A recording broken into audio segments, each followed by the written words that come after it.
I'm on my last straw.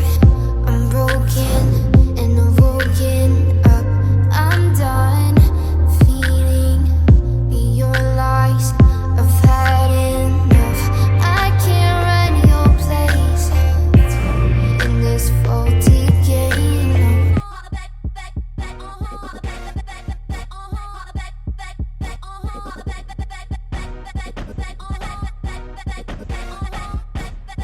I heard that you were talking.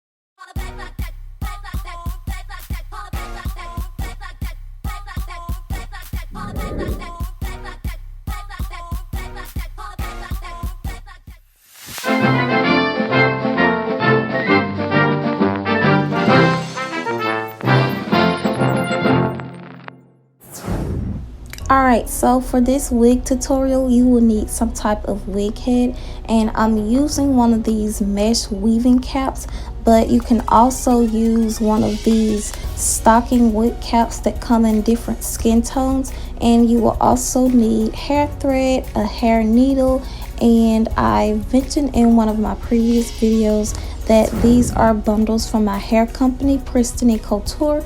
I'm just showing you some of my hair tags that I got made from one of my vendors, and this is the texture Jerry Curly. I'm using the inches 14, 16, 18 with a 12-inch lace closure.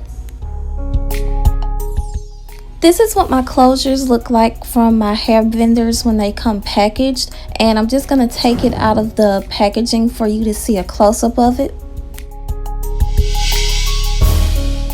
Now moving on to the wig making process. So what you want to do is take your wig cap and place it down on your wig head, and what I'm using are some sewing straight pins to secure the wig cap down to the wig head. You want to make sure that all of the corners and the perimeter of the wig cap is secured down to the wig head, because you want the wig cap to be really tight on top of the wig head, laying really flat, so that when you're trying to go through and sew your bundles down, the wig cap won't be sliding and moving, and it's going to be really hard for you to try to sew down your bundles. Second thing you will want to do is sew down your closure, your frontal, your 360, whatever type of closure that you have.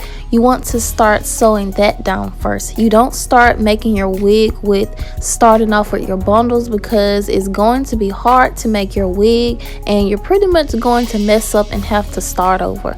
So what you want to do is take your closure or your frontal, place it on top of the hairline of the wig cap, and start securing that down. You want to go through the corners and the edges of your closure or frontal and make sure that they're pulled really tight so that your wig can lay flat.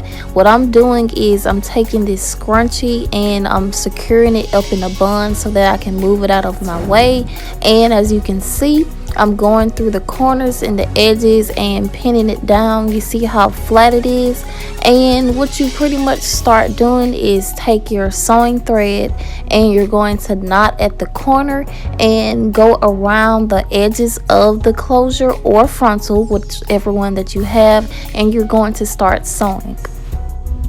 Anytime you're at the edge or the end of a row, you want to make sure that you secure a knot, because if you don't make a double knot or any type of knot that's not going to come loose, your threads might start loosening while you're wearing your wig, and that's not what we want. The way I'm doing it is I'm taking the thread, twirling it around the sewing needle and pulling a knot through. You don't have to do it this way. You can do it any type of way that you're comfortable with, especially if you're a beginner to making wigs. You can cut off the line and end of the thread and just tie a knot. Just double knot it or anything to make sure that it's not going to come loose. Here is what I was just talking about. I just cut off the end of the thread, and before you even cut off the end of the thread, you want to make sure that it's not too short. Do not cut off the ends of the thread that is too short and you can't go through and knot it, what you want to do is tie it like you're basically tying a shoe, and you want to double knot it, triple knot it, even knot it 4 times if you're not sure how to do it the other way that I did. This is what your wig should be looking like so far, and if you're using a frontal instead of a closure, it's going to be the same thing. A frontal is just going to cover more in the front. Next, we're moving on to sewing the bundles down. So you unravel the entire bundle and you remove the first straight pin at the bottom of the wig cap. So you're going to take the pin and you stick it through the edge of the bundle weft and you place it through the wig head. Then you start off sewing that row down to the wig cap.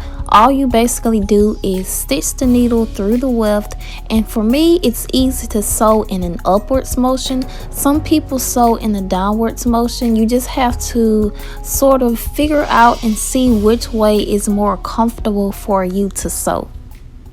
And from here it's going to be repetitive steps. Sew down the entire row and secure the bundles down. Make sure you're pulling tight enough so that the bundles are close to the wig cap. It doesn't have to be sewn down super tight, just good enough that it's secure.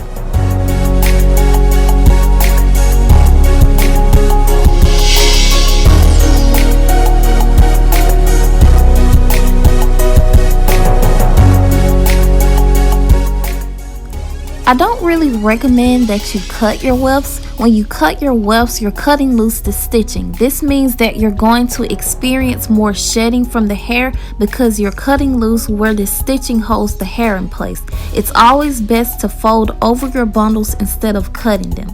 If you want to cut your bundles, then go right ahead. There's nothing wrong with that. You're just going to deal with more shedding of the hair and you're going to decrease the lifespan of the wig. Now, if you are a beginner to making wigs, don't worry too much about it being perfect. No one is going to see how the stitching looks under the wefts. All you need to focus on is getting the technique down and making sure the bundles are tight and secure. As a beginner to making wigs, you also may be worrying about sewing through the wig head.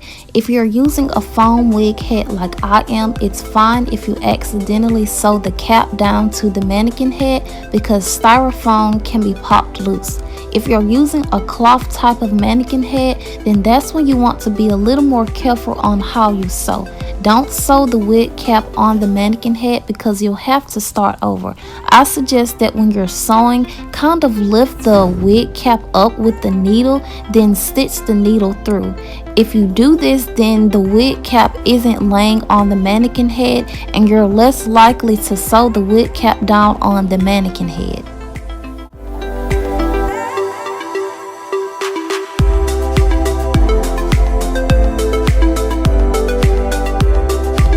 For beginners, I do want to suggest that you get a mannequin head stand to make your wig.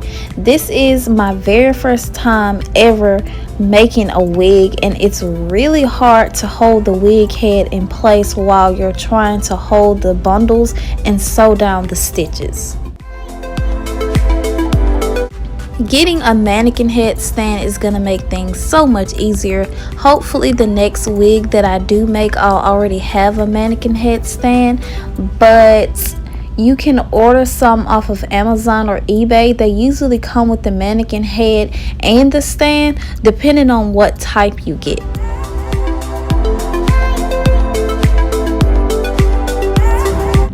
And yeah, that's pretty much it as far as the technique to making a wig. It's a repetitive step from here.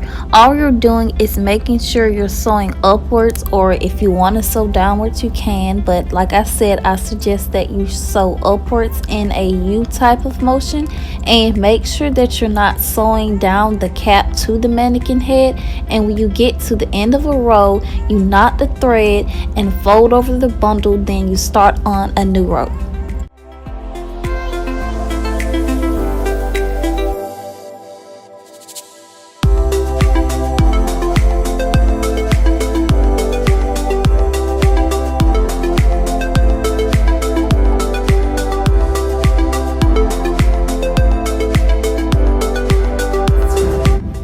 So at this point, when you get towards the middle back of the mannequin head, you want to start doubling or tripling how many times you fold over the bundles in one spot.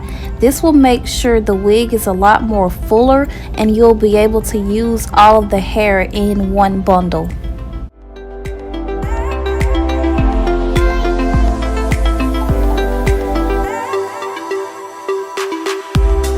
Here is what I was just mentioning. If you look closely, I have 3 wefts stacked on top of each other, and I'm going to sew all of them down at one time. Now finally, I'm almost done making the wig, and this is what it's looking like so far. I'm just finishing off the last little bit of the rows, and I'm making my way up towards the closure.